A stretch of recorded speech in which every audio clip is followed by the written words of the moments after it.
Based on the Bengali play by Nitish Sen, Aparajita is the story of a battered woman who has been driven away from house by her promiscuous husband.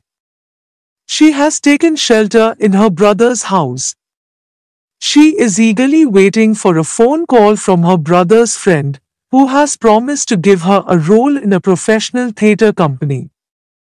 While waiting for the phone call, Aparajita reveals her life story by portraying various people in her life. But the promise comes with a price to compromise dignity.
प्रकाश आणि मातीचं, काळ्या पांढऱ्या रंगांचं.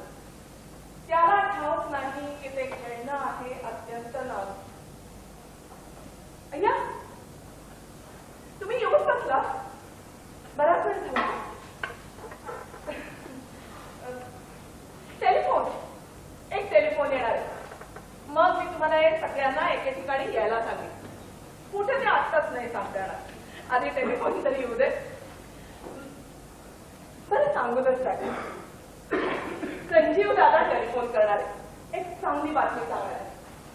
आता चांगली बातमी कुणाला आवडणार नाही सांगा. आपल्याला एकमेकांचं चांगलं झालेलं पाहिजेच असतं. तुमचं चांगलं व्हावं असं मला वाटतं, माझं चांगलं व्हावं असं तुम्हाला वाटतं. म्हणूनच संजीव दादा फोन करून एक चांगली बातमी सांगणार आहे. संजीव दादा ना इतका थोर आहे, इतका उदार मनाचा आहे तुमचा. उदार म्हटल्याबरोबर बघा आम्हाला एक गोष्ट आठवली. लहानपणी की नाही मी खूप हजरजबाबी होती. मला शाळेत जाताना त्या पहिल्याच दिवशी अशी काही मजा आली म्हणून सांगता. शाळेत आम्हाला टीचर म्हणजे एक बाई होत्या, या अशा, आणि चेहरा हा हंड्यासारखा. त्यांना पाहून मला वाटलं त्यावेळेस आमच्याकडे एक मोलकरणी यायची भांडी घासायला. ती भांड्याची आदळआपट करायला लागली ना की आई म्हणायची, नवऱ्याची भांडून आलेली दिसते चटणी. बाईंना पाहून मला ती त्याची आठवण झाली. माझ्याकडे रोखून पाहत त्या म्हणाले, काय ग नवीन आलीच वाटतं, सांग बरं उदारता म्हणजे काय. मी म्हटलं कळशी. आता ही कळशी कुठून डोक्यात आली देवकडे. कदाचित त्यांचा अंड्यासारखा चेहरा पाहून असेल. लहानपणची माझी सवय की नाही अजूनही गेली नाही. लहानपणी मी एकटीच बडबडत असे स्वतःशीच. घरात कुणी पाहुणे आले ना की अंबारीच्या कोपऱ्यात जाऊन बसायची, पण तोंडानं बडबड मात्र चालू. मी झंटूला कैऱ्या आणून दिल्या होत्या. झंटू म्हणजे माझा बालमित्र, बुजम फ्रेंड, किंवा असं म्हटलं तरी चालेल की माझ्या आयुष्यातला पहिला बॉयफ्रेंड. त्यानंतर मला सांगितलं होतं, ए तुम्हाला कैऱ्या आणून देशील ना तर मी तुला पुरीहून आणलेलं मोठं शिंपलं नाही. मी त्याला 2 कैऱ्या चोरून आणून दिल्या होत्या. त्याने शिंपलं काही मला दिलं नाही. तुला ना की अशी वेडावूनच टाकली. थोड्यात मला आठवलं, काल रात्री आईबाबांचं खूप भांडण झालं. अरे बाबा, या मोठ्या माणसाला खूप भांडता येतं बरं का. एवढ्याच कुठून तरी आले. माझा कान पकडून म्हणाली, काय करते, आम्ही दोघं जण ते भांडतच असतो नाही का. मी कसा कसा माझा कान सोडवून घेतला आणि जी धूम ठोकली तिथे झंटूच्या घरी. त्याला वेळावून दाखवायचे विसरून गेले.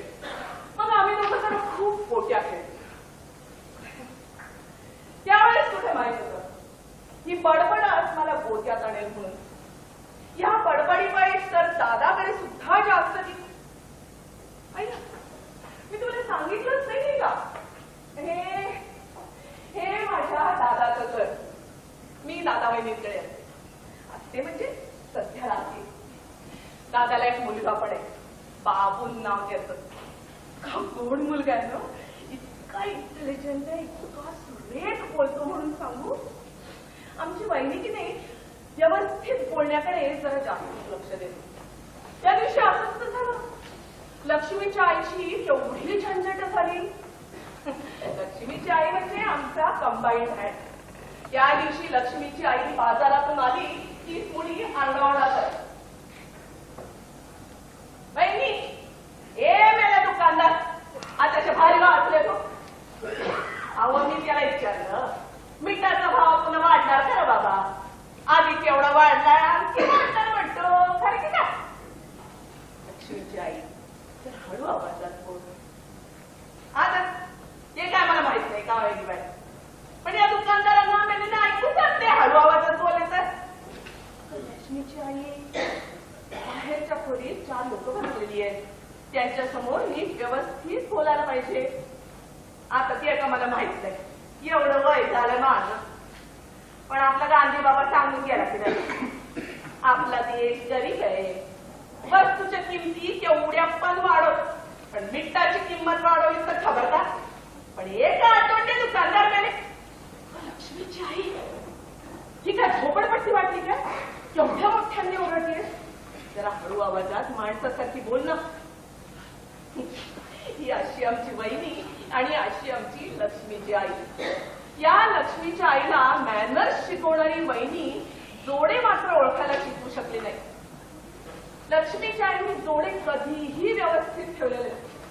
काळ्या जवळ पिवळा जोडा ठेवले, बुटाजवळ चप्पल ठेवले, आणि ते सुद्धा नीट ओळीनं नाही, उलटे पालटे ठेवले.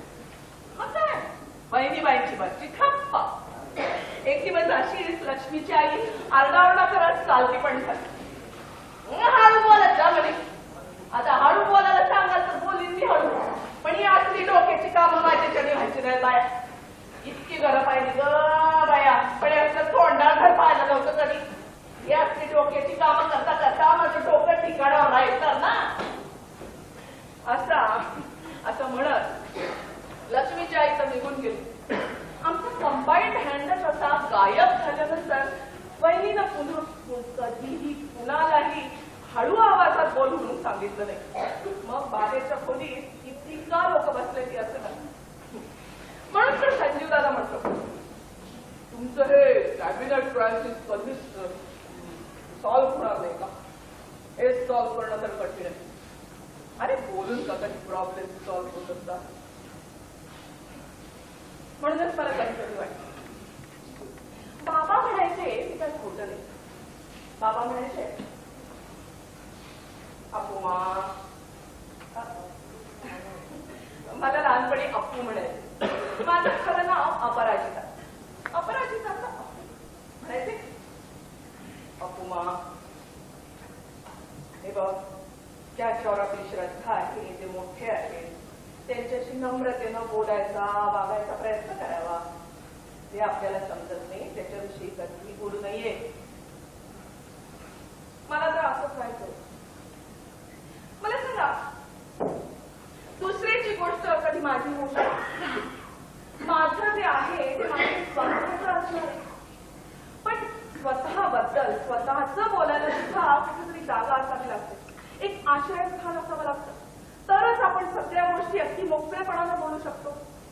पण तो आश्रय मात्र खराखुरा संपूर्ण जीवनाचा आश्रय असावा. आता नोकरी हा एक आश्रय असू शकतो. मग ती नोकरी चांगली असो, वाईट असो, लहान असो, मोठी असो, नोकरी हे एक निश्चित आश्रयस्थान आहे, एवढं मात्र खरं. पण तिथंही जर ताणली लागली किंवा सगळी कंपनीच दुसरीकडे हलवण्यात आली तर पुन्हा आपले जे असते ते आणखी एक नोकरी आहे. अगदी लाईफ टाईम नोकरी, पक्की नोकरी, लग्न. अशा नोकरीवर माझी नेमणूक झाली होती. पण हाय रे देवा, तीही आम्हाला टिकवून धरता आली नाही. तिथंही अशी चांगली लागली. मला म्हणजे काय झालं सांगू का? ज्या सुरक्षिततेच्या आधारावर आपण सगळं आयुष्य विसंबून राहू असं वाटलं होतं, तो आधारच मुळे मी निर्माण केला नव्हता. त्याच्यात माझा काहीही हात नव्हता. आपल्या कृत्रिम संरक्षणाची भिंत कच्चीच असणार असं संजीव दादा म्हणतो. अय्या, मी तुम्हाला क्लायमॅक्स सांगूनच टाकलं. आता तुम्हाला राग आला असेल. का नाही येणार मला सांगा? आपण काय कोणी महापुरुष आहोत की साधू संन्यासी आहोत जेणेकरून आपल्याला रागवायचं राईटच नाही. राग सगळ्यांनाच येतो. मला सुद्धा एकदा भयंकर राग आला होता.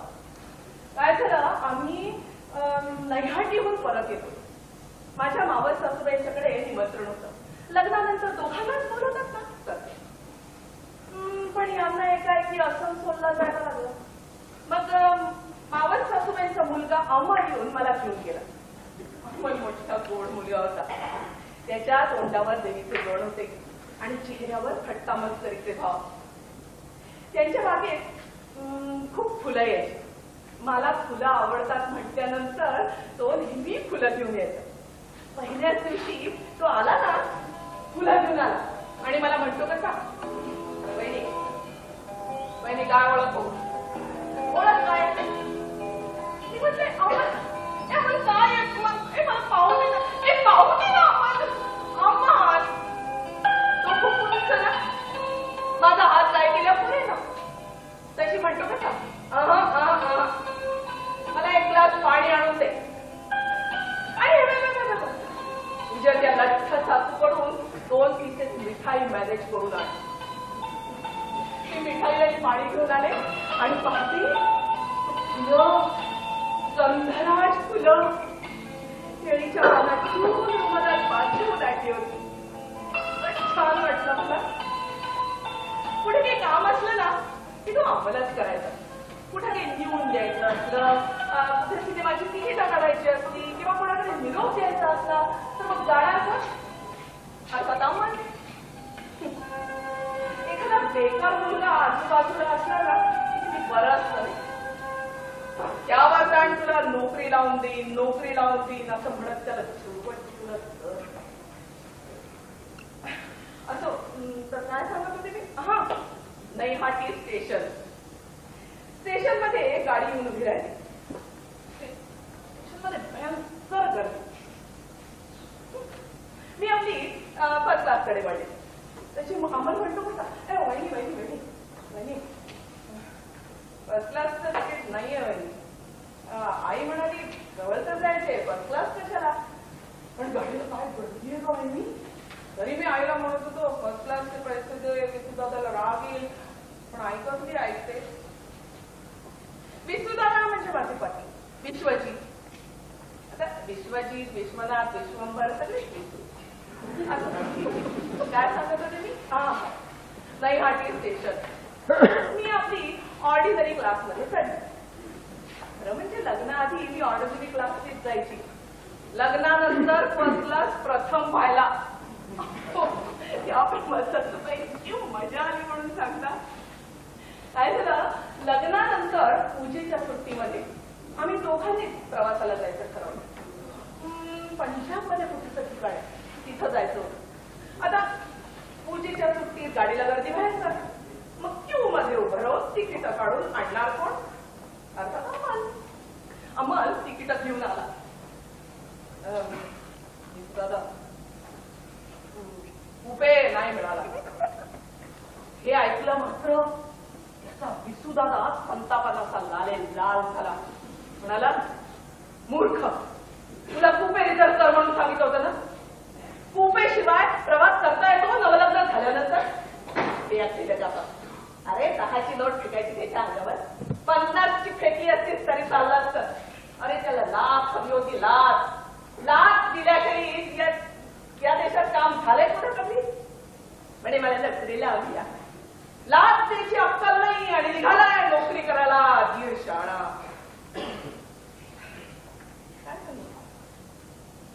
आपल्या विसूदादाचा संताप पाहून गालातल्या गाला खासणारा हा मुलगा नोकरीचं नाव निघालं आणि बलून सारखी त्याची हवाच केली. म्हटलं यांनी असं बोलायला नको होतं. टेन्शन तर घरात पासूनच चालू झालं. काय झालं, मी आपली वायलची रंगीबेरंगी प्रिंटेड साडी नेसून आली. म्हणजे तो काय, विश्वजीत आरशात बघून टाय बांधताय. आरशातल्या माझ्या प्रतिबिंबाकडे पाहत म्हणाले, हे काय, ही कुठली साडी नेसतेस? प्रवासात कपडे अगदी घाणेरडे होतात बाई. तू काय थंड झाली आहे या साडी नेसायला? सिल्क नेस, सिल्क. झोपेला जावी लागेल की मग. असं म्हणत ते रागारागाने अलमारी उठली. सगळ्या साड्या एक एक एक एक एक करून बाहेर काढल्या. त्याची एक साडी निवडून माझ्या अंगावर फेकत म्हटलं, रे गावंढळ कुठली. आमच्या 14 पिढ्या इथं राहिल्या. यांच्याच विषयी ऐकलं होतं. पद्मा नदीच्या पहिल्या तीरावरून यांचे पूर्वज इथं आले आणि तरी मी गावंढळ. पण खरं यांनी स्वतःच्या हाताने मला साडी निवडून नेसायला सांगितलं ना, तेच मला खूप आवडलं. रागानं असो, प्रेमानं असो, कुणीतरी आपल्याबद्दल विचार करते, ही गोष्ट किती छान असते नाही. तर नंतर आणखीनच एक गंमत झाली. भानुमती म्हणजे आमची त्यावेळेसची नोकर, जाम पॉवरफुल बाई.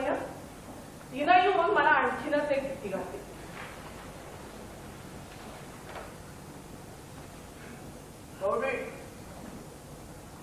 ये बक्षा मेकअप अगं भानुमती, मी सगळं ते सुटकेस मध्ये घेतलेलं आहे. तुझ्या दादा बाबूनेच मला लगेच कमी कर म्हणून सांगितलंय. तुम्हाला माझ्या कुठ नाही शिकाय रेल्वेच्या डब्यात मेकअप वगैरे करणं. सगळ्या लोकांच्या समोर मेकअप करू मी? आम्हाला कुपे नाही मिळाला, धक्काबुक्की करत जायला लागले आम्हाला. अरे जैसा गर्दी बढ़ेगा ना वैसा मेकअप भी बढ़ाने का.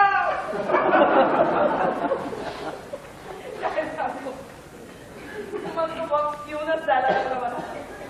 शिवाय ही बॉक्स पाहून विश्वजीत एक चकार शब्द सुद्धा बोलले नाही.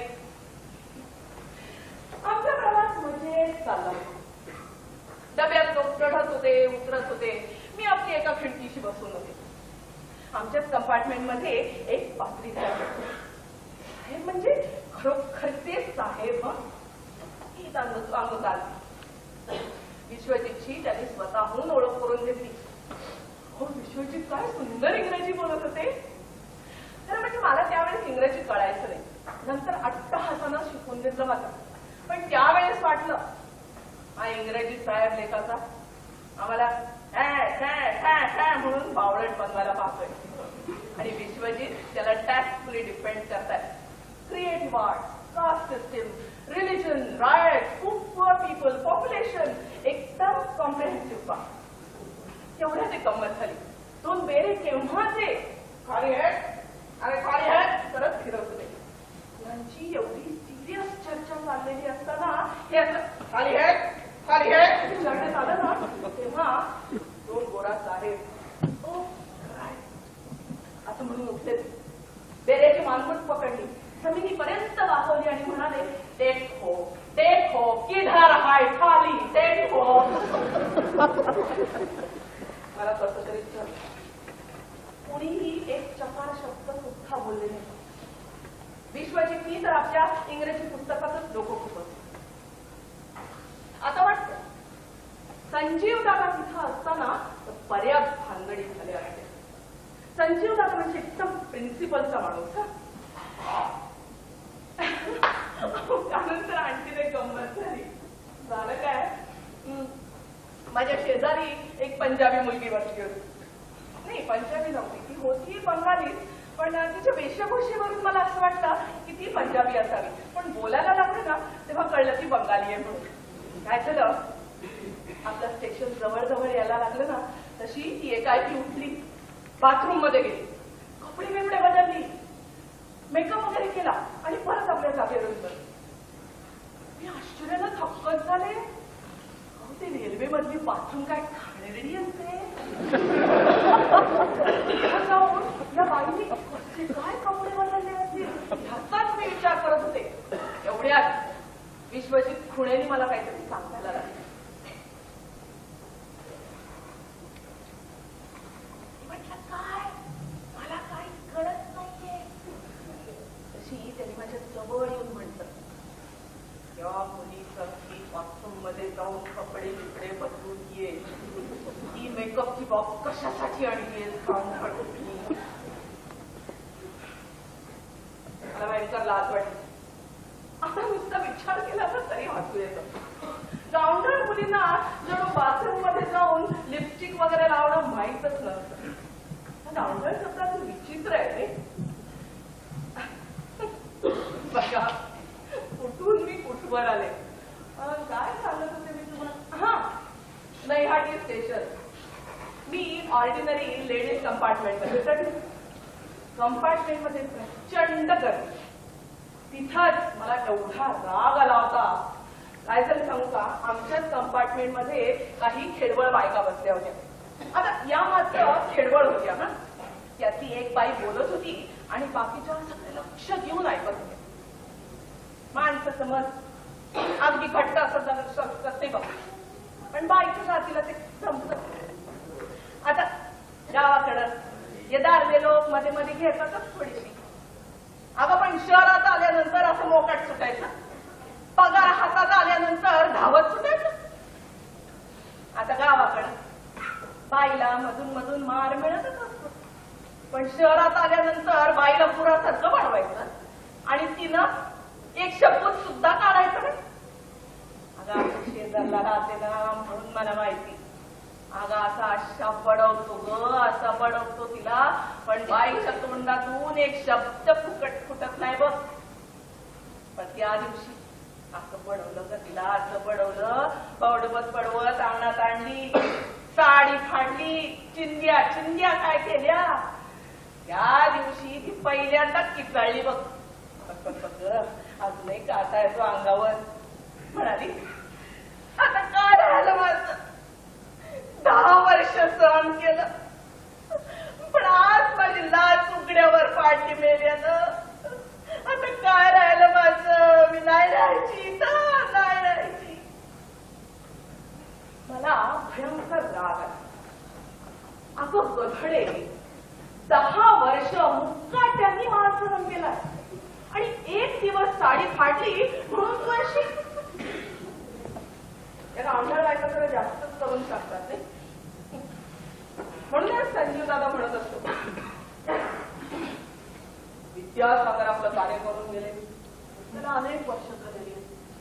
आता त्या कार्याची समाप्ती स्त्रियांकडूनच व्हायला हवी आहे. हे असं मुळू मुळू रडत बसणं पुष्कळ झालं. आधीच पुराणातल्या ऋषीमुनींनी आपल्या स्त्रियांचे 12 वाजवून ठेवलेले आहेत.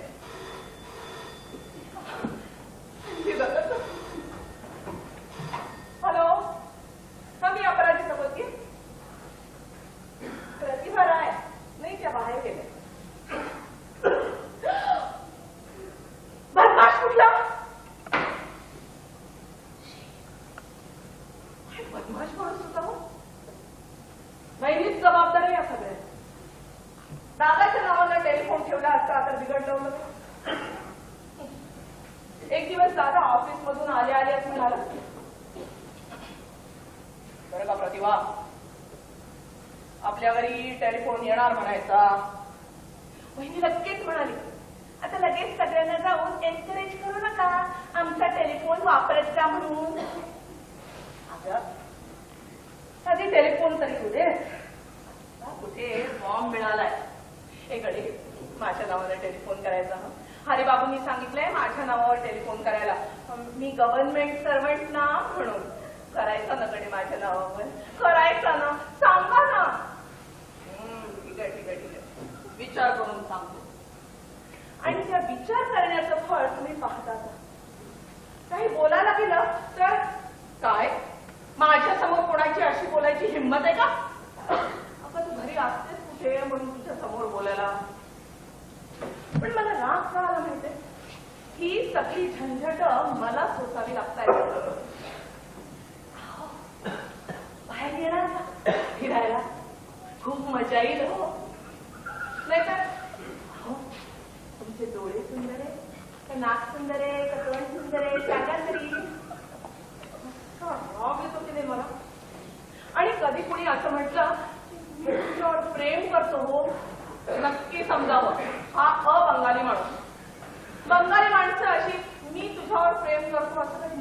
करत नाही. ते म्हणते आय लव्ह यू.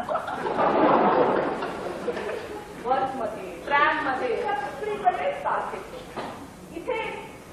इथेच आमची राष्ट्रीय एकात्मता दिसून येते.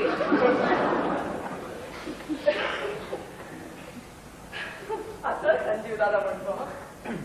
अय्या, संजीव दादा कोण असते मला सांगितलं नाही का? संजीव दादा म्हणजे माझ्या दादाचा मित्र. दादा लोकांचा दादा आहे. दादाच्याच पार्टीत होता. पण आता मात्र त्यांनी पक्ष उपपक्ष करणं सोडून दिलंय. दादाला एक दिवस त्यांनी इतक्या कौशल्यानं वाचवलं म्हणून सांगता. त्यावेळेस संजीव दादा पार्टी सोडतो करत होता आणि दादा जोर जोरात राजकारणात भाग घेत होता. याच वेळेस बहिणीवर प्रेमही करत होता. दोघ जण एकत्र पार्टीचं काम करायचं ना. एक दिवस दादानी संजीव दादाचा दरवाजा ठोठावला. खूप रात्री संजीव दादांनी दरवाजा उघडला. अरे अंशू, तू एवढ्या रात्री इथे? आजची रात्र इथंच काढून म्हणतोय. हा परागंदा आहेच वाटतं. ठीक आहे, जा आतमध्ये जाऊन पूर्ण जवळ जाऊन झोपता. पूर्ण म्हणजे संजीव दादाचा धाकटा भाऊ. वयानं खूप लहान, अतिशय किरकोळ, अत्यंत करून संजीव दादाला खूप भीत होतो. नुसता भीत नाही, संजीव दादावर भक्ती येते. आणि संजीव दादाची आई त्यावेळेस त्यांना काहीतरी पॅरालिसिस सारखं झालं होतं. 24 तास बिछाण्यात खेळून होती. आणि ही दोघ जण आईची एवढी सेवा करायचे. खरंच आजकाल हे असं कुठे दिसत नाही हो. मला खूप आवडतात ते लोक. काय सांगत होते? हा, त्याच रात्री संजीव दादाच्या घराला पोलिसांनी घेराव घातला. कोणीतरी त्यांना बातमी दिलेली असणार. संजीव दादानं दादाला उठवलं. अशोक, पोलीस पोलीस ह्याचं काय करायचं रे संजीव दादा? दादाच्या हातात पिस्तूल होतं. हे कुठून आणलं सांगती? ठीक आहे, चलते ते इकडे. आणि फाटकं बनियान आणि लोटी नाही. आणि तुझं मेडिटी कोणतं कोणी ओळखीचं आहे?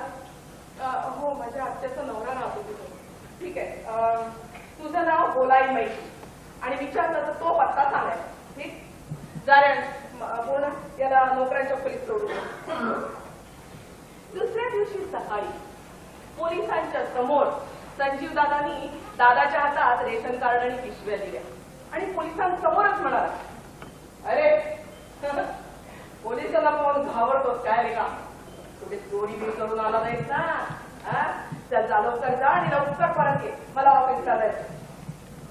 नोकर म्हणून तर दादा फुटला. पण पोलीस विचार हात हलवत कसे परत जाणार? त्यांनी पूर्णलाच पकडून दिलं.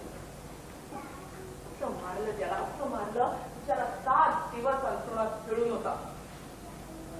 आणि ते पिस्तूल, इतका वेळ संजीव दादाची आई ते आपल्या पाठीखाली घेऊन त्याच्यावर झोपून होती.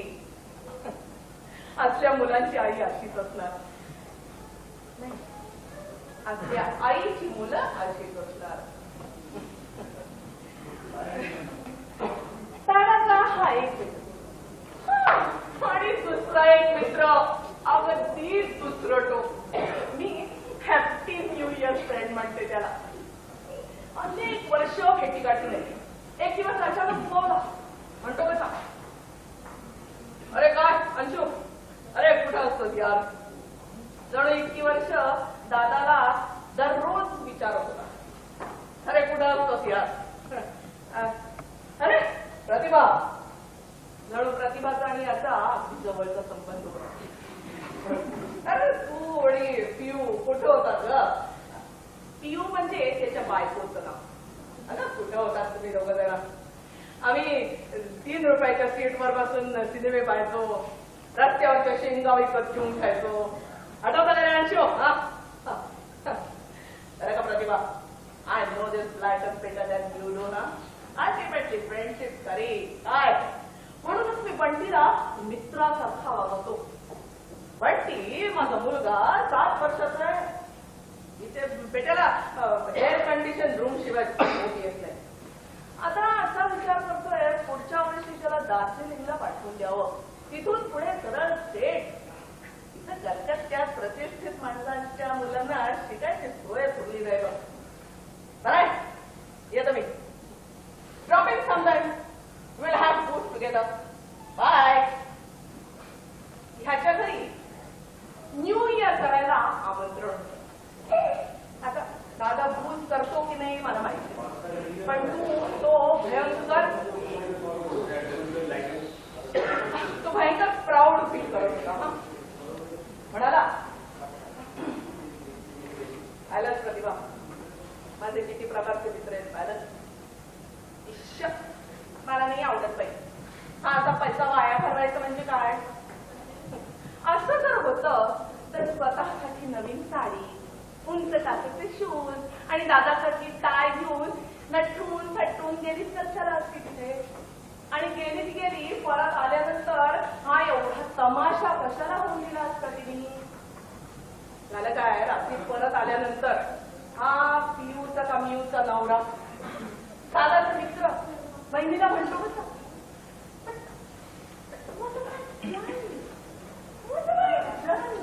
अरे कुणी डान्स करायला डान्स करू नको. अल्टिमेटली न्यू इयर यार. जरा गरम पाणी देते ही ब्रँडी जरा संपोट टाकतो. आणि त्या मध्यरात्री मला गरम पाणी करून द्यायला लागलं त्यांना. मला सारखी भीती वाटत होती शेजारच्या खोलीत झोपलेला बाबून उठला तर त्याला हे सगळे तमाशे दिसायचे म्हणून. एवढ्याच दुसऱ्या खोलीची महागाची वाली दादाची 1 ग्लास पाणी पाहिजे म्हणून मी आपली पाणी घेऊन तिथं गेले. पाहते तो काय बिछाण्यावर ती पियू का मियू ती पालखी पडून बोंबलत होती. It always happens. It always happens. It always happens in every new year. It always happens. पण काय हॅपन झालं होतं तेव्हा.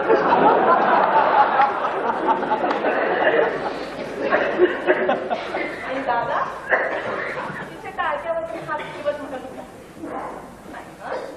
नाही पिऊ रडू नको. हे बघ तू माझ्या धाकट्या बहिणीसारखी आहे. अगं त्याला थोडीशी जास्त झाली होती एवढंच, पण तो तुझ्यावर प्रेम करतो ग. हिला पिऊ दे बरं आपण पाणी दे बरं तिला. माझ्या हातातल्या पाण्याचा ग्लास घेऊन घटाघटा पिऊन ती म्हणते कशी किती वाजले तू अंशू दादा. दादा म्हणाला 3 वाजले. 3 वाजले घरी जायला हवं. पण ती काय करत असेल देव जाणे. मला त्यावेळेस म्हणावंसं वाटलं अगं नव्यानं झालेल्या छोट्या बहिणी तुझा मुलगा रात्री 3 वाजेपर्यंत जर चांगला राहत असेल तर रात्री 3:30 वाजेपर्यंत सुद्धा चांगलाच राहील. मी काय बोलले नाही.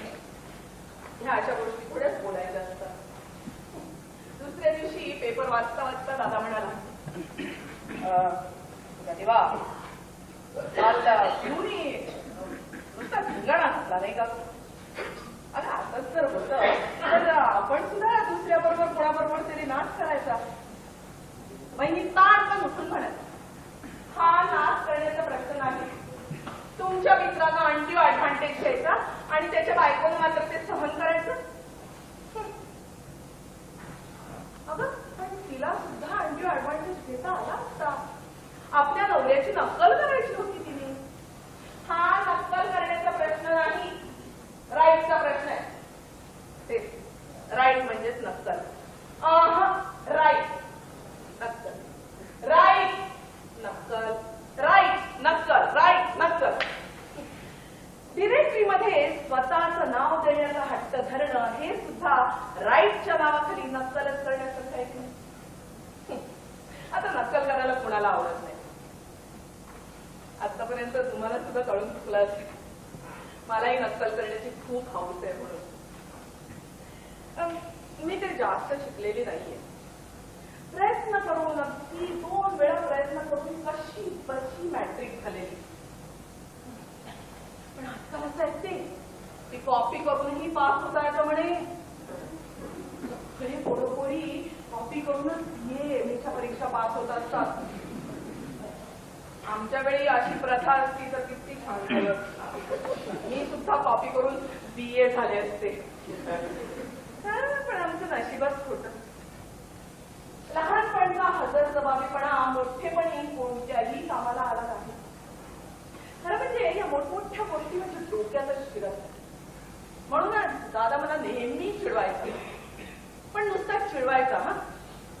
आणि आई तिला प्रेम करण्यापेक्षा मारणंच जास्त आवडायचं. आईचा मार खाल्ला ना की मी फक्कल मारून रडत बसायचे.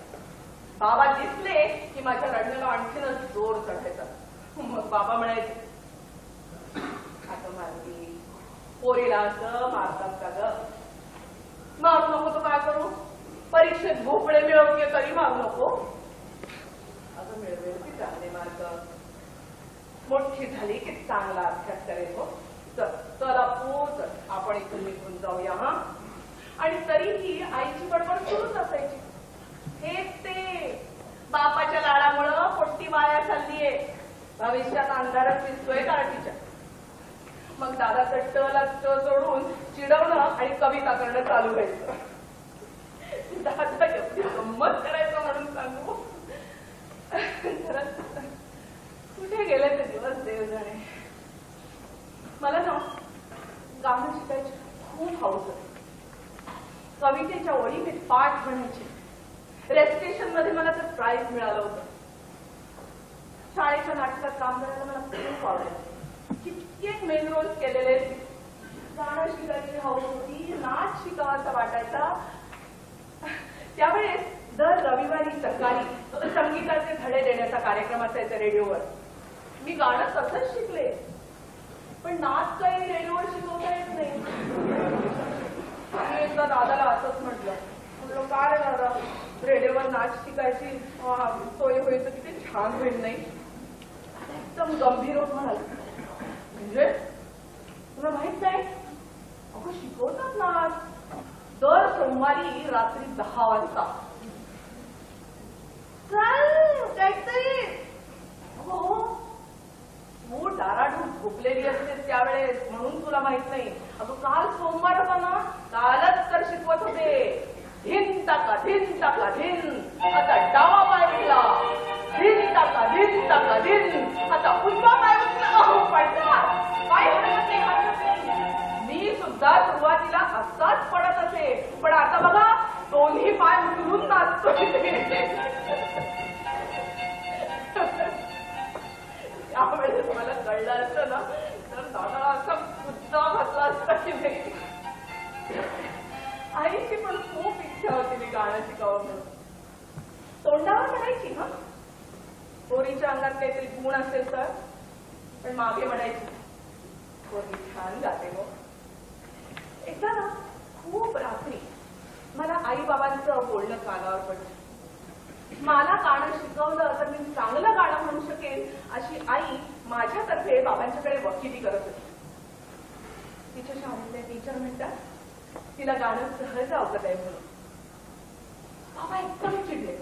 म्हणाले गाणं शिकवायला काय दात काढून द्यायचं. काहीही शिकवायचं म्हटलं म्हणजे केवढा पैसा होता लागतो माहित आहे का. प्रॉव्हिडंट फंड मधून उधार घेतले, कोऑपरेटिव्ह मधून उधार घेतले.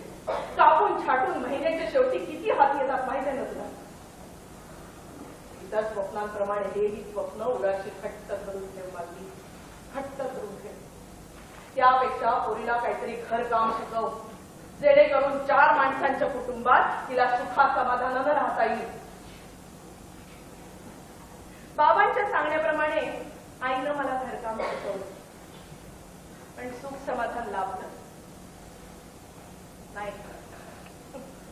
4 माणसांना बरोबर घेऊन संसार करायची शिकवण आजकाल कोणती आई देत असते मला सांगा. मला लग्नाच्या सुरुवातीलाच पायगवलं गेलं होतं. खूप हुशार आहे म्हणून ऐकलं होतं. पण बाटिकचं काम तर हिला येतच नाही.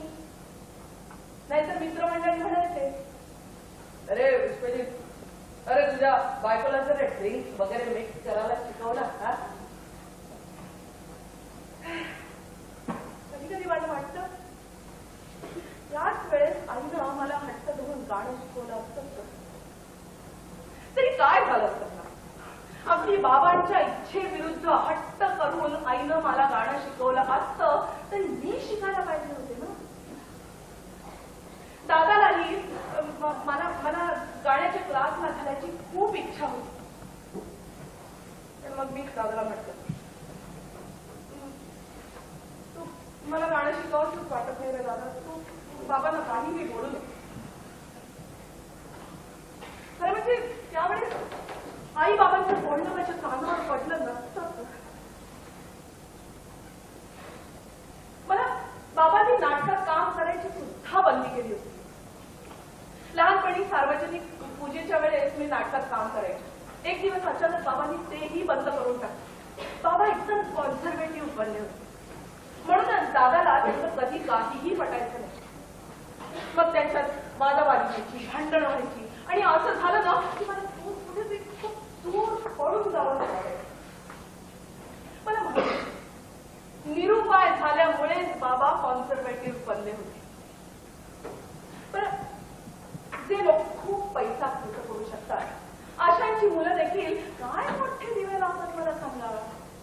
ते काहीच करत नाही कारण त्यांना संधी मिळत नाही.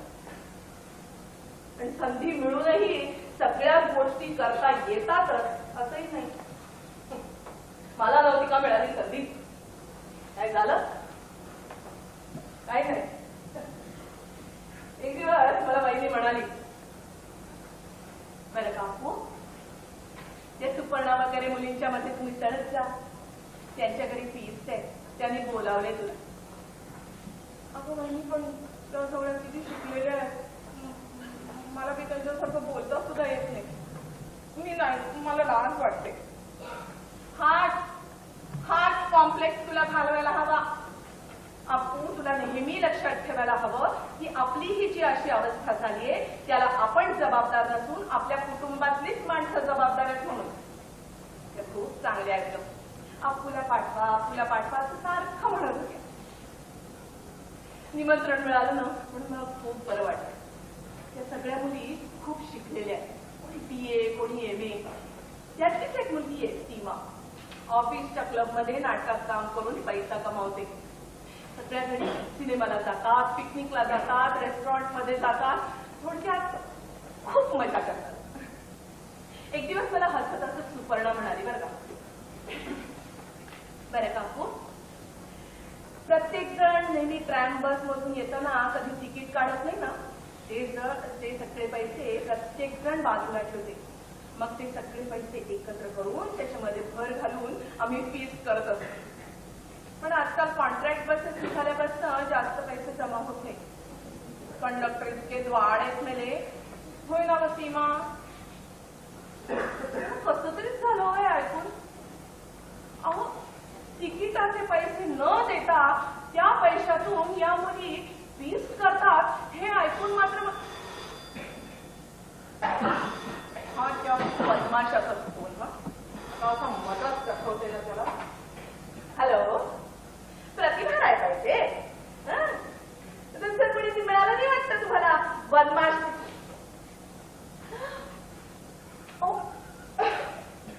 सुप्रिया बाबू नाही हो नाही तुम्हाला कशाला बदमाशी म्हणली तुम्ही. नाही काय त्याला मगाचपासून एका बदमाशाने फार स्वतःवलं होतं ना त्यामुळे नाही माहिती नाहीये करा. दादा पण बाहेर गेलाय. हो 3 जणही गेले. मी नाही गेले. हा हो मी सांगेन त्यांना फोन करायला. त्यांनी फोन करायचा असं ठरवलं.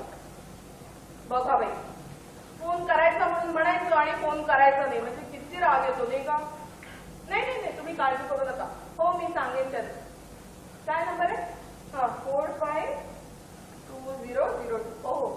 हो सांगते मी त्यांना नक्की सांगेन. हो नाही तुम्ही काळजी करू नका. हाच ना 452200.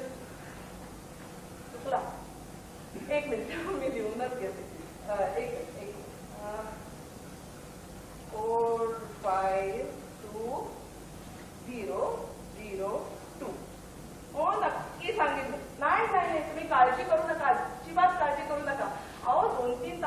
परत यावंच लागेल. बाबूंना भूक लागेल ना.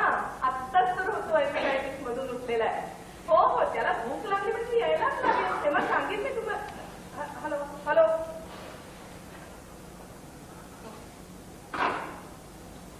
मला अजिबात आवडत नाही हा माणूस. स्वतःच घोडं पुढे जाते. सगळा वेळ वाया घालवला माझा. मी जरा बसता का? मी जरा हे पटकन पाठ करून टाकते. एका नाटकात काम करायचंय मला.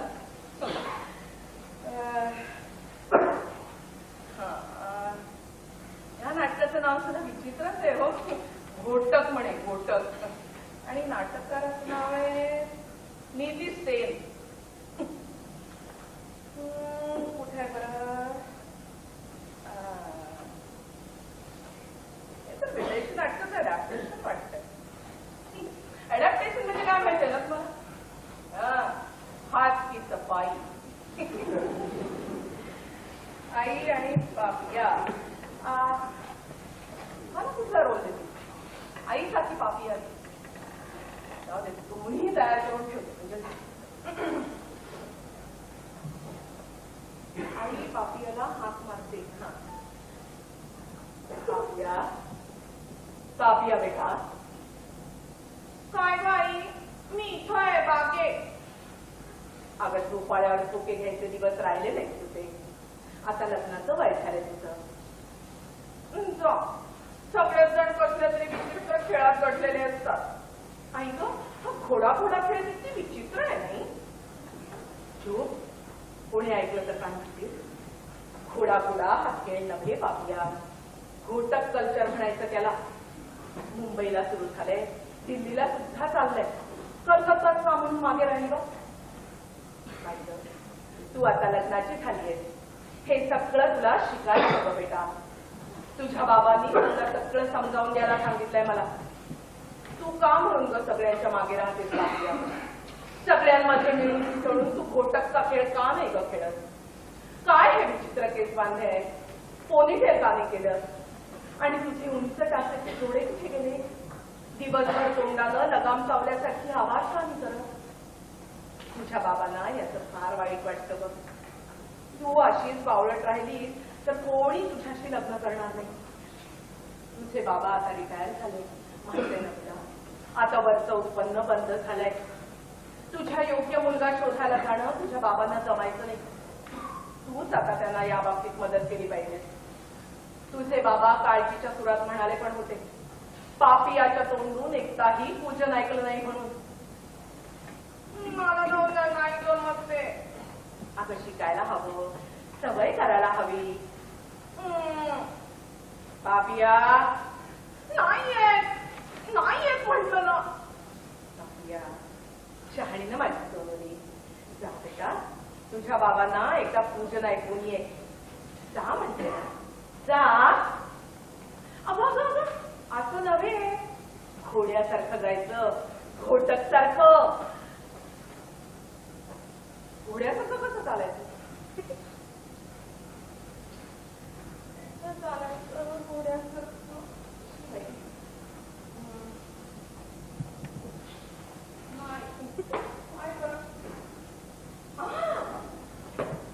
बाई ते उंच टाकेल ते जोडे.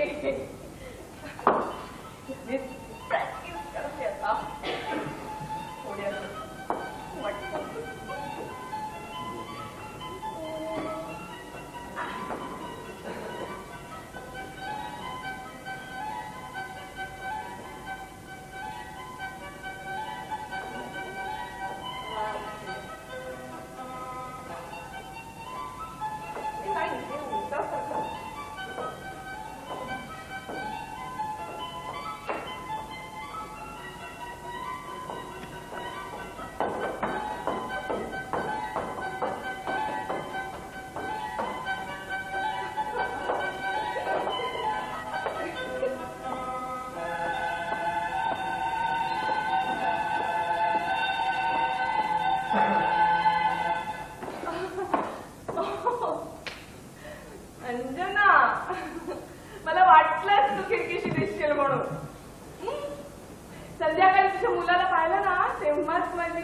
नाही ग, दिवसभर नुसतीच बसून होते. म्हटलं जरा चालून पाहू. किती दिवस मुक्काम आहे? हो, एवढे दिवस नवऱ्यानं सुट्टी दिली. माझ्या सासरी ती बाब आता कायद्यात घुसली. काय झालं आज सकाळी? अगं, नवरा बायकोच जे होतं ते खरोखरीच होत असतं. आणि काय ग, तुमच्या घरी जेव्हा भांडणं होतात तेव्हा ती आम्ही काही चोरून ऐकतो वाटतं. आम्ही मुळली सुद्धा ऐकत नाही. मारलं. हे बघा अंजना, हे असलं बोलून मला रागानं देऊ नको. इथं कुणीही कुणालाही मारलेलं नाहीये. दालमोठ, मला तुझ्याशी बोलायचंच नाहीये मुली.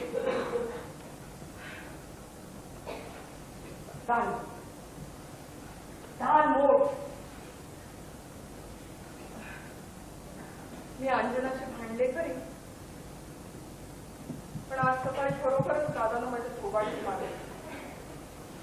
पण म्हणून ते सगळ्या गोष्टी तिला सांगायच्या का? साधी गोष्ट, दालमोठ. झालं काय, आज सकाळी बाबून हट्ट धरून बसला, दालमोठ खाणार. मी तर नको म्हटलं. त्यावेळेस त्याने दालमोठ खाल्ली असती तर मग दूध प्यायला नसतं. तरीही बाबूंचा हट्ट, दालमोठ खाणार म्हणजे खाणार. मग मी जाऊन वहिनीला सांगितलं. वहिनी पेंगुळलेल्याच परत म्हणत, दालमोठ देणं म्हणजे काय एवढी अवघड गोष्ट आहे का? त्यात हो नाही करण्यासारखं आहेच काय? मला खूप राग आला. मी म्हटलं वहिनीला, अगं काल रात्रीच नाही का तू बापूंना दालमोठ खायला मनाई करत होतीस म्हणून. मला काय माहिती त्या एवढ्याशा बोलण्यावरून हे एवढं मोठं रामायण होईल म्हणून. झालं काय, काल रात्री नितीश बाबू म्हणजे माझ्या दादाचे मित्र ते रात्री फिरत फिरत आले. मग त्यांना चहा वगैरे झाला. मग दादा म्हणाला दालमोठचा डबा आण म्हणून. मला पण दालमोठ खावीशी वाटत होती. मी गेले आणि अलमारीवरचा डबा घेऊन आले. एवढ्यात वहिनी आली. दालमोठचा डबा हिसकावून घेऊन म्हणाली, हे काय, आत्ता दालमोठ खाणार तुम्ही? थोड्या वेळानंतर जेवायचंय. नाही बाबू, तू दालमोठ खायची नाही. आत्ता तू दूध पिऊन घे. सांगायची गोष्ट अशी की जोपर्यंत ते नितीश बाबू होते ना तोपर्यंत वहिनीनं डबा काही सोडला नाही. तर एक कपभर चहा पिऊन निघून गेले. नंतर ते गेल्यानंतर वहिनी म्हणते कशी, त्यांच्या घरी गेलं तर एका चहाखेरीज काहीही मिळत नाही. मी रात्रीच्या ह्या घटनेबद्दल वहिनीशी बोलले. अशी वहिनी रडायलाच लागली. म्हणाली, मला मी माइंडेड म्हणते. म्हण घरच्या घरच खायचं, त्याच्या घरचे नाते मोठायचे. म्हण तू मी माइंडेड. ती बरी मिळाली आहे तुला, ऐकून घ्यायला. आता आज दादाला काय करावं सुचेना. दादाला फाडकन माझ्याच थोबाडी ठेवून दिली.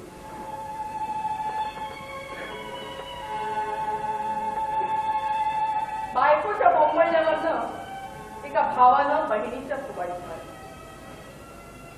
आणि खूप दिवसापूर्वी आपल्या आईच्या गोष्टी ऐकून एकानं आपल्या बायकोच्या थोबाडीत मारली.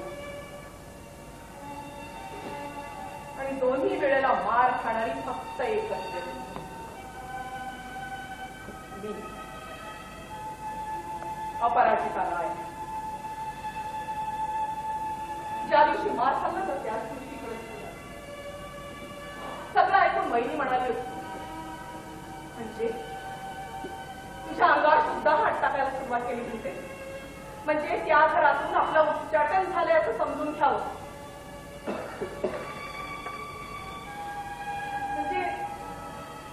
म्हणजे मग या घरातून सुद्धा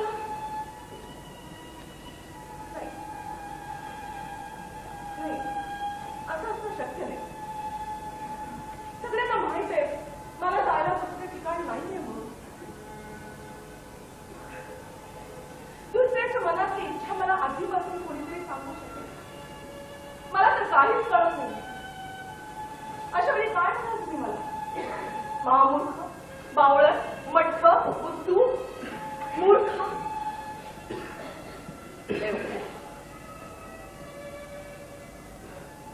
भानुमती म्हणाली होती, बेवकूफ, चहा पण तयार नाही. तुला काय वाटलं? तुला ते खाना खाणे को बोलावते? नाही बोलवलं तर नको बोलवू दे. गरीबागच्या मुलीला असा हट्ट सोबत नाही. खाना कुठे को देतील, फेकून देतील, पण तुला बोलवणार नाही. मला सांग, माझी चूक काय होती? हे बाई बाई, अरे गलती किया ही नहीं तो माफी मांगे में क्या गलती है?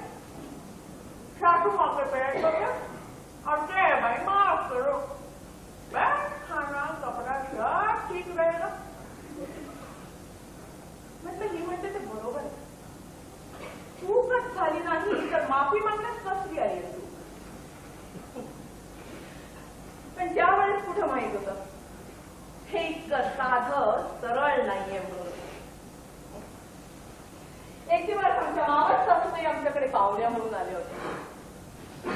दुपारी जेवण झाल्यानंतर दोघी बहिणी गप्पा मारत बसले. मी तिथं जाऊन पोहोचले तशी मावस सासूबाई माझ्याकडे पाहून माझ्या सासूबाईंना म्हणाल्या, काय ग विसू कुठे दिसत नाही तो? अजूनही आसनसोलला जाणं येणं चालू आहे वाटतं. माझ्या सासूबाई म्हणाल्या, नाही ग, आता कसला जातो तो आसनसोलला, कित्येक आठवड्यात फिरकला नाहीये तिकडे. बरं झालं बाई, एक काळजी भेटली. काय सुनबाई, वेळ बरा जातोय ना.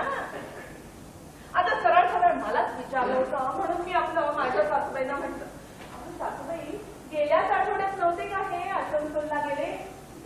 सासूबाई एकदम म्हणाले, आसनसोलला कुठे गेला होता ग? गेल्या आठवड्यात मोठ्या मामांच्याकडे श्रीरामपूरला गेला होता. मला वाटतं सासूबाईंना आठवत असेल म्हणून मी परत म्हटलं, अहो नाही सासूबाई, मला पक्का आठवते ते श्रीरामपूरला मोठ्या मामांच्याकडे नव्हते गेले, आसनसोललाच गेले होते. मावस सासूबाई गालातल्या गालात हसतायत हे पाहून माझ्या सासूबाईंचा पारा आणखीनच वर चढला. माझ्या मुलाबद्दल माझ्यापेक्षा तुला जास्त माहित आहे होय? जे आपल्याला कळत नाही त्याविषयी अजिबात बोलणे. हे शब्द आयुष्यात कितीतरी वेळा ऐकले होते. जे आपल्याला कळत नाही त्याविषयी अजिबात बोलू नये. मला जरा जास्तच कळावं. लहानपणी ना आम्ही एका म्हातारीच्या मागे लागलो. तिला खूप चिडवायचं आणि मग ते आमच्या पाठीमध्ये काठी गळून यायची. ही म्हातारी एकदम किरकोळ. जिथे कुठे लहान मूल आजारी असेल ना तिथं काठी टेकत टेकत जायची. हक्कल मारून जमिनीवर बसायची. दोन्ही पाय पसरून दुलट दुलट म्हणायची, माझं परम आयुष्य बाळाला मिळू दे, त्याचं दुखणं दूर करू दे, देवाची वक्रदृष्टी कोळ्या बाळावरून दूर करू दे, त्याच्या नजरेला मी कशी दिसत नाही, मला ताबडतोब मरण यावं आणि बाळाचं दुखणं बरं व्हावं, ताबडतोब मरण यावं आणि बाळाचं दुखणं बरं व्हावं.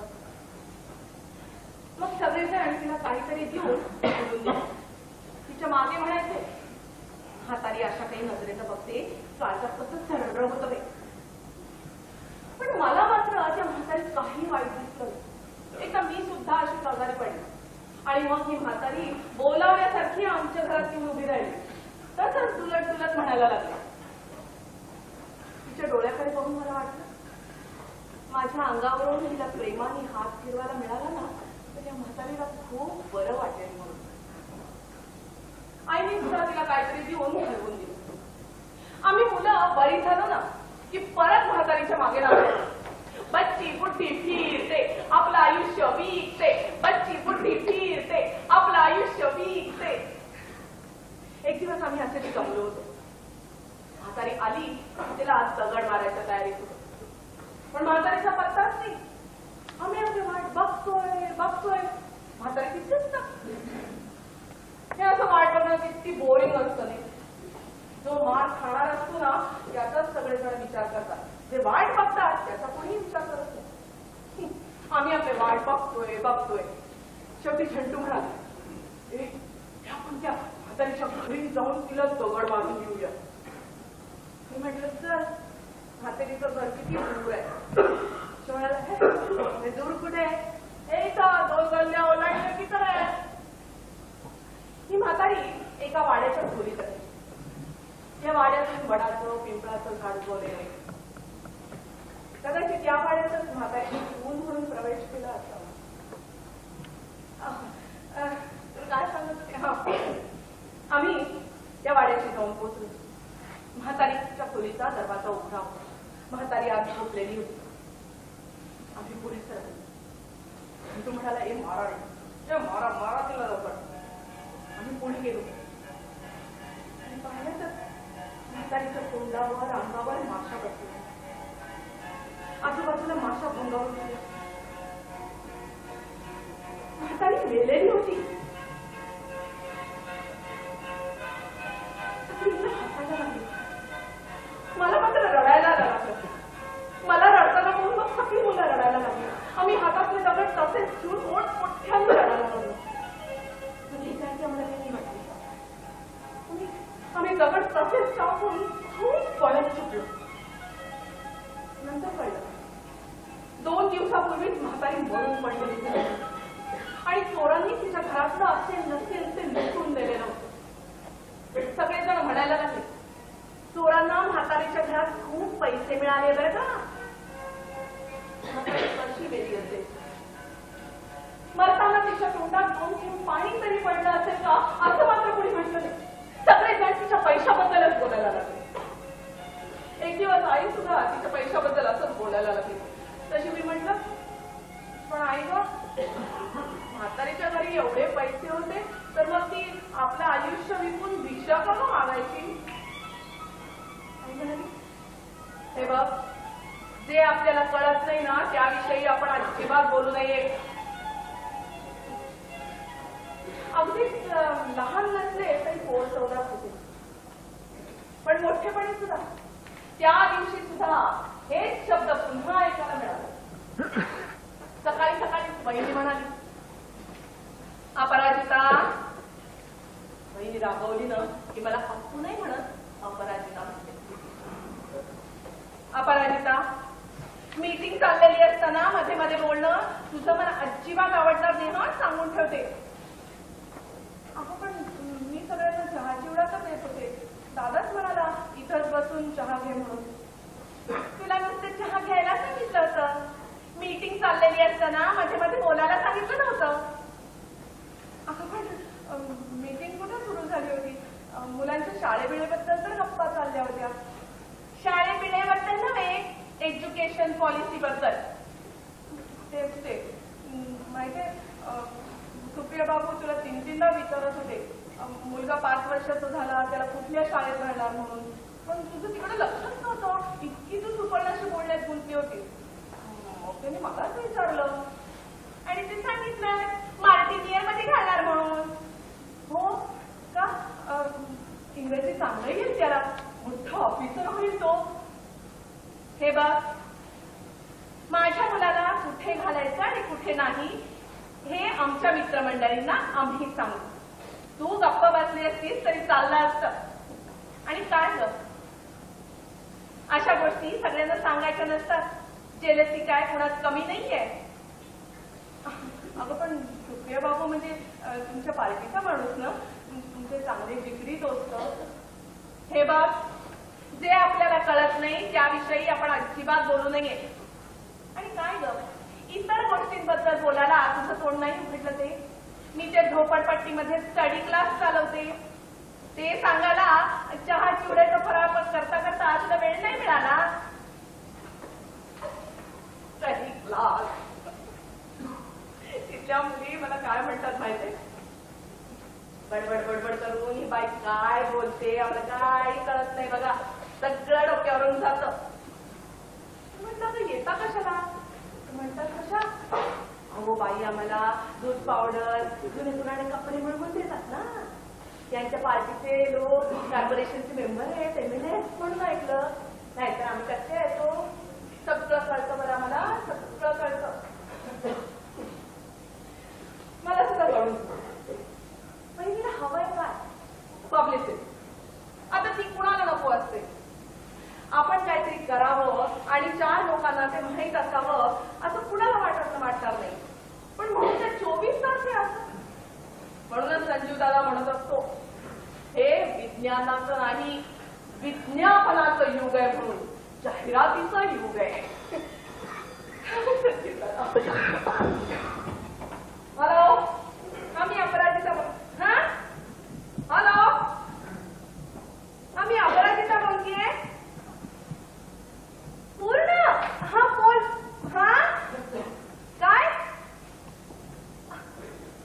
हा फोन काय? संजीव दादाचा फोन येणार आहे. हा जरा मोठ्याने बोल, ऐकू येत नाहीये. हा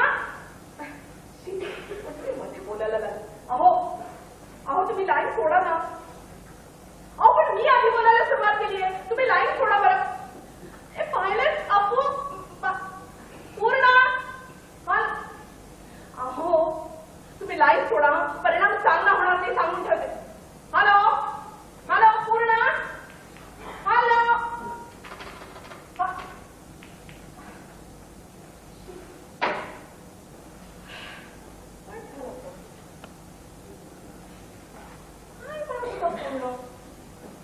बोलला सरांनी रायपूर चाललं नाही. असंच होतं, काहीतरी महत्वाचं बोलायला जावं आणि लाईनच काढतो.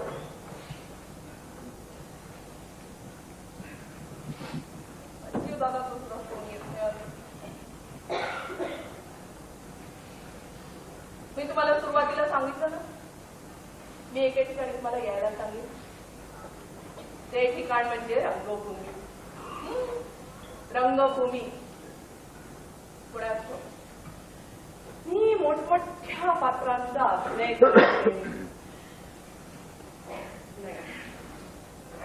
असा विचार करणं सुद्धा चांगलं नाही. संजीव दादा म्हणतो, आधी लहान भूमिकांपासून सुरुवात करायची, मग पायरीनं वर चढत जायचं असतं. संजीव दादा मला एका नाटक कंपनीत नोकरी लावून मिळाली. टेम्पररी, म्हणजे सध्या टेम्पररी, मग पक्की म्हणजे परमनंट होईल. आता संजीव दादा प्रयत्न करणारे म्हणजे नक्की होईलच. आतूनच प्रयत्न केले गेले म्हणजे बरं असतं नाही. असून नोकरी मिळणं सुद्धा इतकं कठीण झालंय म्हणून सांगते. अगदी मोठमोठे इंजिनियर झालेली मुलं सुद्धा नोकरी बेकार बसलेली आहेत. काही मुलं तर नोकरी करत म्हणून सुद्धा गेलेली आहेत. आमचा अमल नाही का असा? अमल हो, माझ्या मावस सासूबाईंचा मुलगा, ती कुपेची भानगड, नैहाटी स्टेशन, आठवला? तो सुद्धा, त्याला सुद्धा शेवटपर्यंत नोकरी मिळाली नाही. त्याच्या विसूदादांनी त्याला नोकरी लावूनच केली. कदाचित मी त्याला खूप आवडायची ना, म्हणूनच.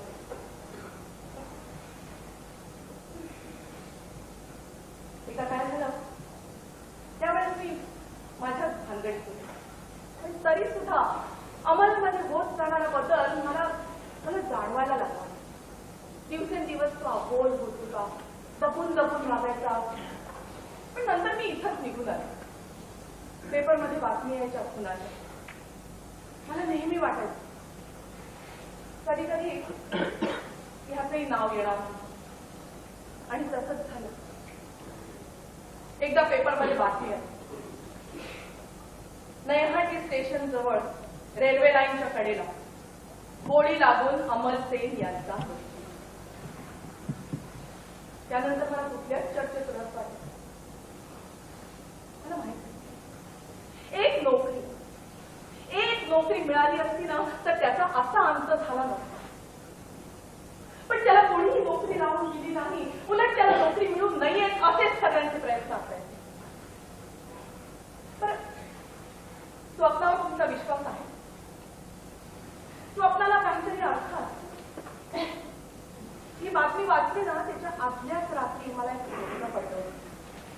माझ्या स्वप्नात दादा आला माणूस आलाय. मी इकडं बाहेर लोकांना बघितलं तर इथे याच खुर्चीत कामाला बसला. हिंदी दशा झालेला, गालफड बसलेला, हाताची बोटं जवळ. म्हटलं अमृत तू?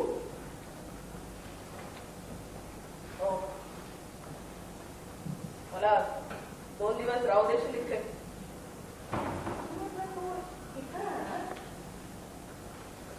माहित नाही, 2 दिवसापासून जीव घेऊन पळतोय कुत्र्यासारखा. चाल्यानं सगळी ठिकाणं भरपूर काढलेली आहेत. राहू देशील मला इथे? मी जर तुझ्या शत्रू पक्षातला, तुझ्या सासरचा माणूस, राहून देशील मला इथे? तुझ्या मागे कोण लागले? पोलीस? पोलिसांचे सगळं अस्पष्ट होत गेलं. एकाएकी मला विश्वजित दिसले. ओरडून म्हणाले, तुला नोकरी मिळणार नाही, मिळू शकणार नाही. त्याचा चेहरा पांढरा फटकन पडला होता. त्याच्या तोंडून शब्द होता नव्हता. नंतर एकाएकी सगळं लाल. रक्त नुसतं रक्त. त्याच्या तोंडातून रक्तस्राव होत होता. त्याला जणू म्हणायचं होतं, बहिणी मला थोडंसं पाणी देशील? पाणी. आणि मला एकदम त्रास. नक्की ना ते स्वप्नाला नोकरीला काहीतरी अर्थ आहे ना. मला सुद्धा नोकरीची खूप आवश्यकता आहे. म्हणूनच मी संजीव दादाला आपली सगळं आड पडदा न ठेवता सगळं सांगून टाकलं.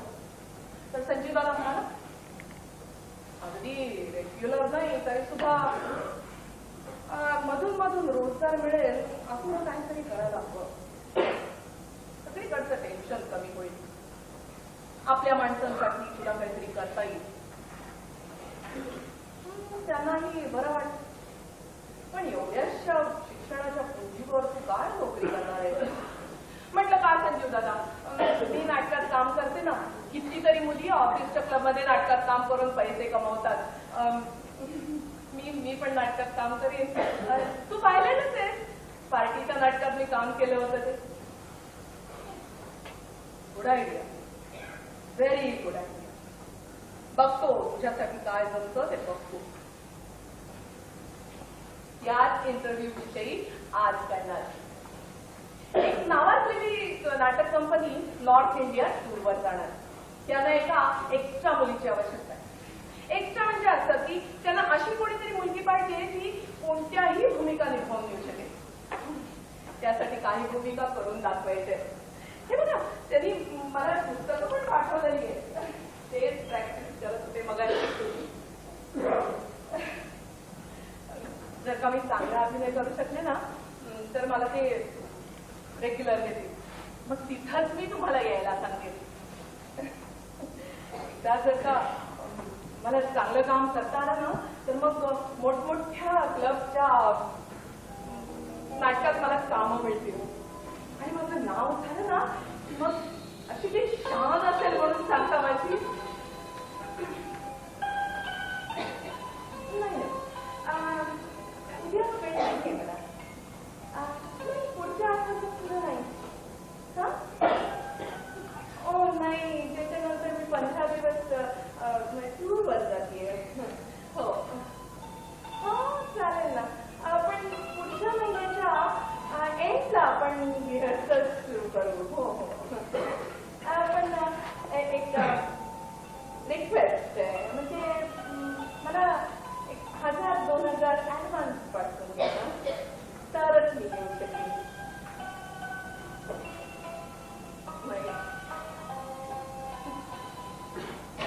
असा विचार करणंही चांगलं नाही. पण कधी कधी असा विचार करायला सुद्धा किती बरं वाटतं नाही.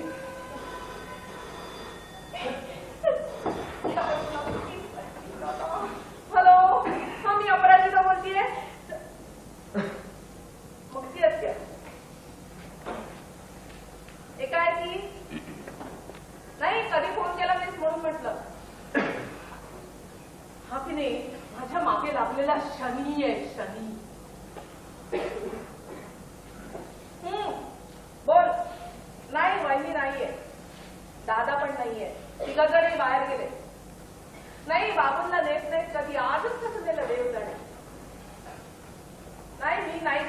काम आहे. हा, तुला कोणी सांगितलं मला नोकरीची गरज आहे म्हणून? पण दादाशी तर मी काहीच बोलले नाही. त्याला वेळ कुठे आहे? तो तर पार्टीच्या कामात एवढा गुंतलेला असतो. वहिनी काय करणार आहे? सारखी तर म्हणत असते तुला क्वालिफिकेशन नाहीये म्हणून. काय? वहिनीच्या सांगण्यावरून मी इथं आले. कोणी सांगितलं तुला? मी सांगितलं. खोटं आहे ते. खरं म्हणजे त्या घरातून मला मारून मारून हाकलवण्यात आलेला आहे. तुला आधी कसं सांगणार ग? खरं कारण तुला माहित आहे मुक्ती आत्या. तुझा काय बोल ग? एक सोजवळ मुलगी तुला शोधून द्यायला सांगितली, शोधून दिली. राग येणारच. वहिनी तर रागाने म्हणाली सुद्धा फॉर्निकेशन कोणतीही स्त्री सहन करू शकणार नाही म्हणून. फॉर्निकेशन म्हणजे धावते का मुक्ती असते? या वयात एक शब्द कळला नाही म्हणून तुझा काय बदोर? सोजवळ मुलगी असल्याशिवाय फॉर्निकेशनची सोय कशी होणार बरं? फॉर्निकेशन म्हणजे काय माहिती नाही का तुला? हा, शब्द माहीत नसला तरी तो कळला. वा, तुला नोकरीचा पत्ता आहे म्हणते? कसली नोकरी आहे? अय्या, मग आत्ताच करायला हवं. पण संध्याकाळी कसं जॉईन करायचं? कसली नोकरी आहे?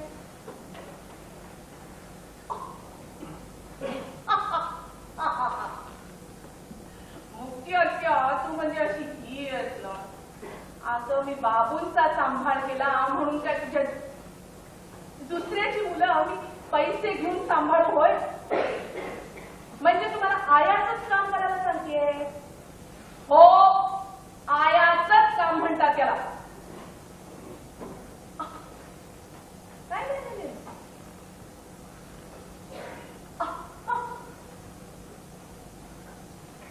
काय? दादाच्या गळ्याला ग्रहासारखी चिकटली. हे बघ मुक्ती आत्या, तू हे असलं काही बोलू नको. म्हणून काही तुझ्या जावयाकडे मी आयागिरी करू शकत नाही.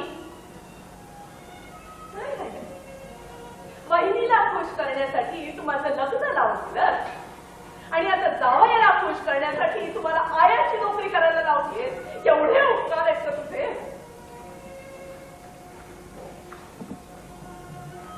निर्लज्जपणासाठी कुणी सांगितलं तुला? हे बघ असं काही बोलू नको. मी काही तुझ्याकडे नोकरी बघायला आले नव्हते. पहिल्याच सांगायचे मला कशाला एक गोष्ट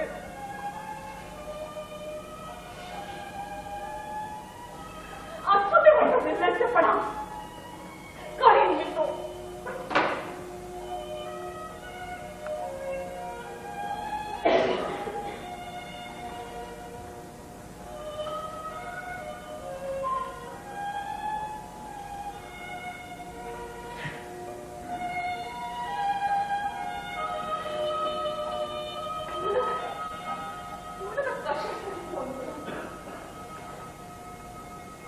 दादाचाच फोन येतो.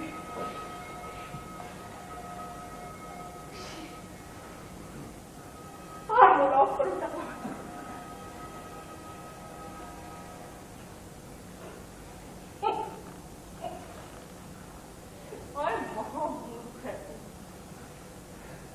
पुढे एका मुक्ती आत्याचा फोन आला म्हणून मी एवढा त्याचं वाईट वाटून घेत. दादा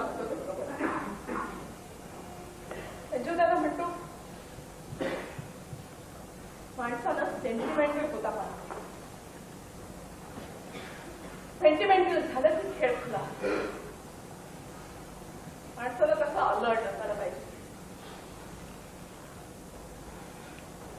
गोलकीपरकडे बॉल एखाद्याच वेळेला आहे.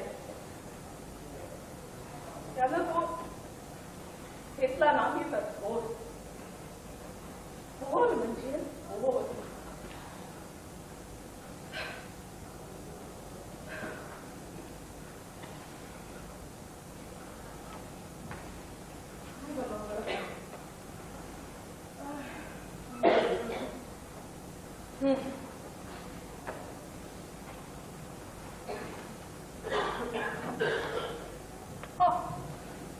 याही नाटककाराचं नाव नीतीश सेन. एका विदेशी नाटकाची ही पण चोरी. विदेशी नाटकाची चोरी करून लिहिणाऱ्या सगळ्याच नाटककारांची नावं काय नीतीश सेन आहेत की काय? एक ऍब्सर्ड नाटक. वा. एका खोलीत 2 नवरा बायको, दुसऱ्या खोलीत एक मृतदेह जो मोठमोठा होत झाला. मला कुठला रोल देते? मृतदेह पुरुषाचा आहे म्हणजे मला बायकोचाच रोल. ही बाई हेडफोन लावून ऐकते. विचित्रच आहे. मृतदेह म्हणे मोठा मोठा होत जातो. ज्यार्थी मृतदेह मोठा होत जातो त्यार्थी त्याला किती गर्भीसारखा असावा. काय असेल? आपल्यातच अशी काहीतरी गोष्ट असते जिला आपण सटवून सटवून मोठी करून ठेवतो. काय असेल? भीती नाही, स्वार्थपरता,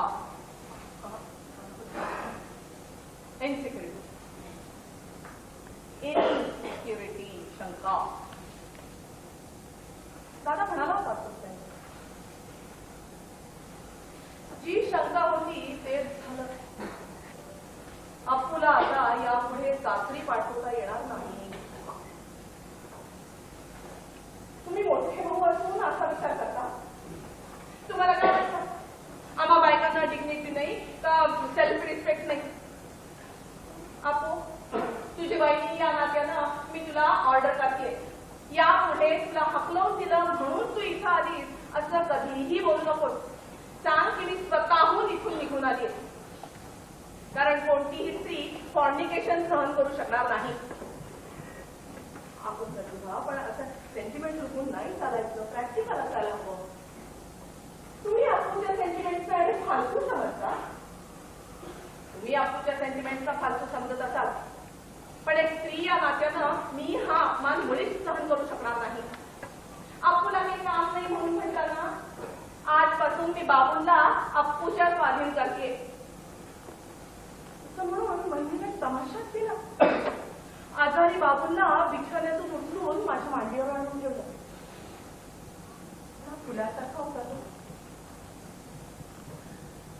बाबूंची सेवा करायची, त्याला बरं करायचं म्हणून तो महिने नाही नसेल का? तसंच असावं. तसंच आहे. 3 वर्षाचा बापून आजारपणामुळे बिछाण्यावर ठेवून होता. वहिनीची नवीन नवीन नोकरी. मोलकरणीचा हातून बाबूंचं होणार कसं होतं? मीच तर त्याला बरा केला, मीच तर त्याला सांभाळला. माझ्याशिवाय बाबून कुणाकडे तरी जात होता का? कुठेही काहीही झालं तरी बाबून मला प्रथम येऊन सांगायचा. एक दिवस असाच आला तो. म्हणाला, आईने सांगितलं तू भांडतू जळेल म्हणून तुझ्या नवऱ्याने तुला मारून मारून गलातून हाकलवून दिलं.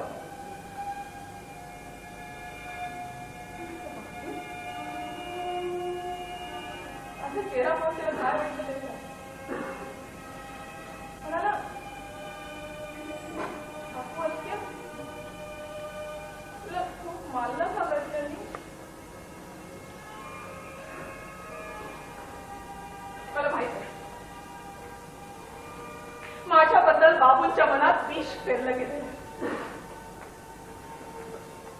मला कुणाचीही आवश्यकता नाही.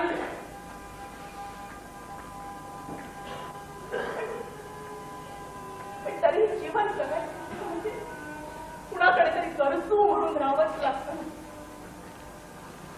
तसं नको असेल तर मग कसाच पाठवली. सासरी काय, दादाच्या घरी काय, सगळीकडे तीच करा.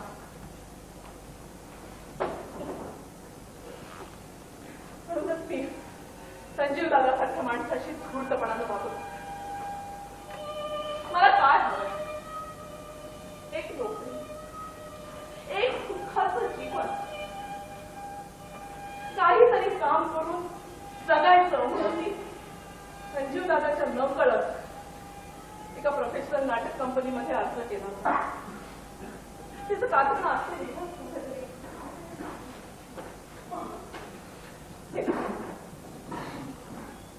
कुलीन घराण्यातील महिला कलाकार पाहिजे.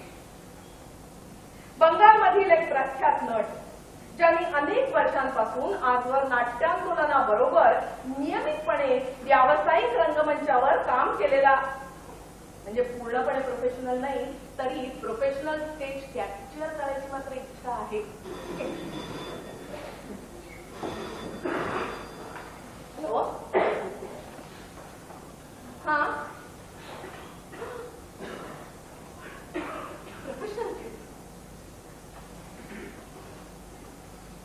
हा मी बोलतेय.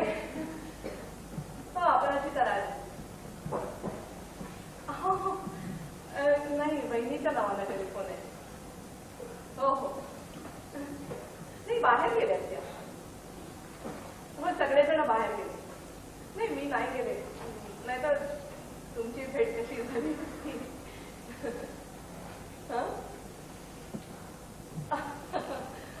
हो म्हणजे अपेक्षा तर थोडीशी आहे. नाही नाही, हिरोईन व्हायची कशाला अपेक्षा करू?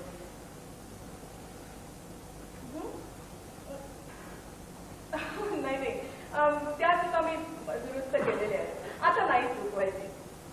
नाही नाही, नर्वस पण नाही होणार. नाही रोज. हो नाही नाही, घरून नाही विरोध व्हायचा. नाही, तुमच्या हाताखाली काम करते म्हणता विरोध नाही व्हायचा. हो, दादा वहिनींना माहित आहे ना तुमच्याविषयी. फोनवर समजेल? नाही म्हणजे मला समजेल. हो नाही म्हणजे मधून मधून गडबड जरा होते ना म्हणून म्हटलं. हा हो, म्हणून दाखवते की. हो माहित आहे ना, रवींद्रनाथांची कविता म्हणू. हो हो हो म्हणते ना, म्हणते. एक मिनिट, हा एक मिनिट. हा, टेलिफोनवर अभिनय कसा करून दाखवायचा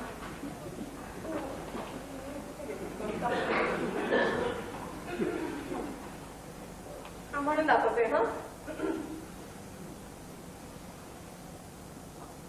या जगाच्या क्रीडांगणात त्या कलाकारानं तयार केलेलं आहे एक खेळणं. प्रकाश आणि माती, काळ्या पांढऱ्या रंगांचं. त्याला ठाऊक नाही की ते खेळणं आहे अत्यंत जे सहजपणे चिरडून जाईल कालचक्राखाली. या खेळण्यानं आणलेली भेट हो थँक्यू. हो म्हणते तर मी गाणं पण म्हणते. हो काय म्हणू? लाईट लाईट आणि सिरियसली. हो फोक सॉंग माहिती आहे ना मला. म्हणू? हो म्हणते. हा हा म्हणते ना. ऊट चढ़ी घर आवे लाड सागे नाही भेजोरे रुड़ छुड़ बैल जुड़ाऊं लहरी उला तोरे कि सागे भेज दे वाह सागे भेज दे. ऊट चढ़ी घर आवे लाडो सागे नाही भेजोरे रुड़ छुड़. थँक्यू, आवडलं.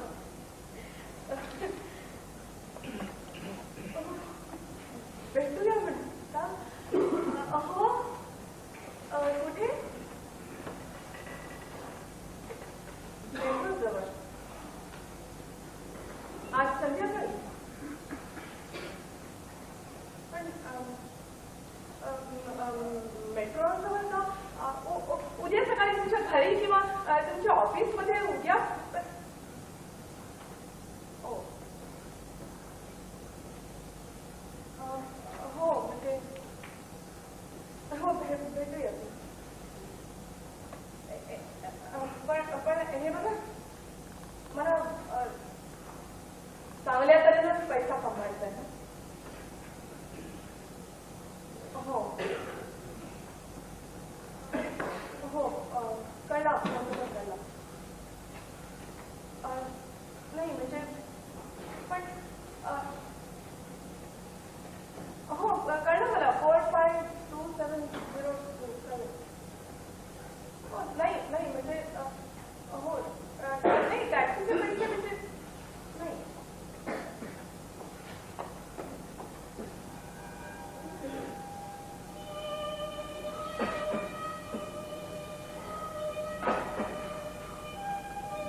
नाचाची सुद्धा प्रॅक्टिस केली आहे.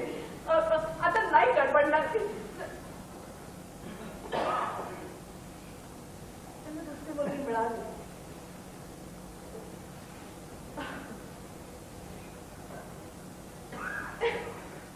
हरकत नाही संजय दादा, परत कुठेतरी किंवा कधीच यापुढे तू माझ्यासाठी काहीही करू शकता. असं का रे संजू दादा?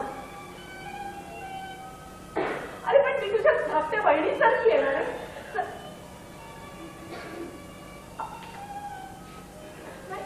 नाही संजू दादा, तुझं नुकसान? मी तुझं नुकसान केलं? संजू दादा, तुझं नुकसान करायची माझ्यात शक्ती नाही रे. माझ्यात तेवढी हिंमत पण नाहीये.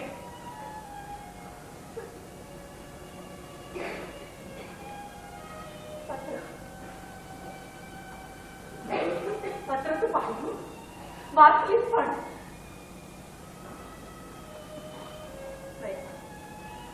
नाही संजू दादा, पूर्णतः काहीही दोष नाहीये यात. ती पत्र मी लिहिलेली, मी. अरे पण तुझा ह्या सगळ्या विश्वास नाहीये ना संजीव दादा? तुझं पण म्हणाला माझ्याशी संबंध ठेवणार नाही.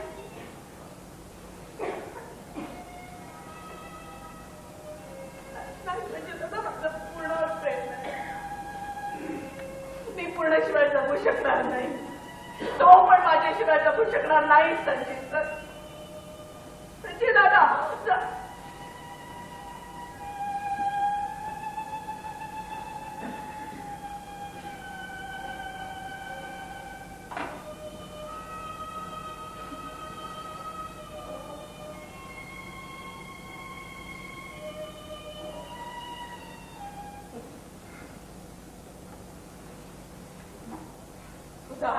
म्हणजे रिकामी कळ.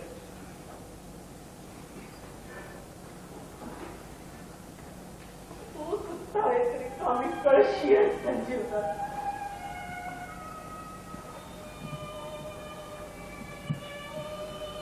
नाही हट्टीच्या गावंढळ मुली तेवढी क्षमा करा. यावेळेस मला खरंच काहीही कळत नसतं.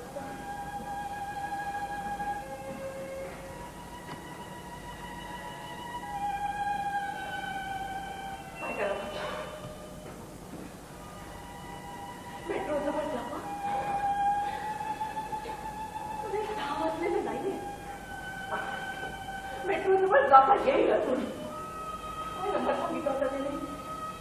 452 घेतला नाही मी. 45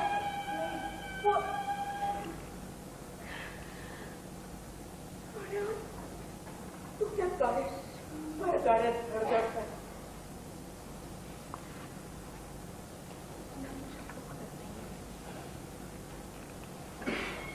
खूप दिवसापूर्वी असं एका बंद खोलीचा दरवाजा मी फाडकन उघडून दिला होता. विश्वाची ओरडले होते, तू इथं कशासाठी आलीस म्हणून. पलंगावर पडलेल्या दुसऱ्या देहाकडे पाहून मी कारण त्यासाठी झाले होते. तोंडातून शब्द फुटत नव्हता, पण बाहेर पडायला पाहत होतो.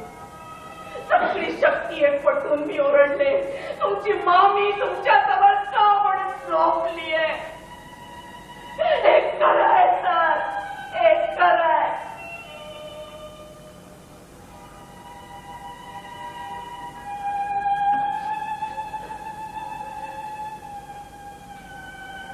त्यानंतर पेटत मग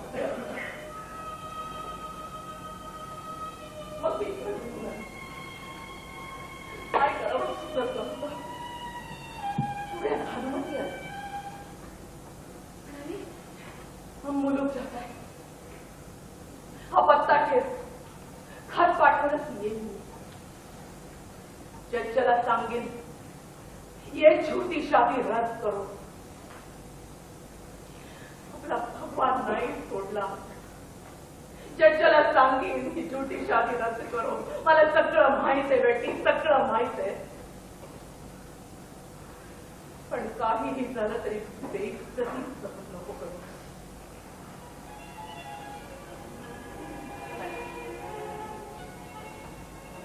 नाही, बेइज्जती सहन करणार नाही.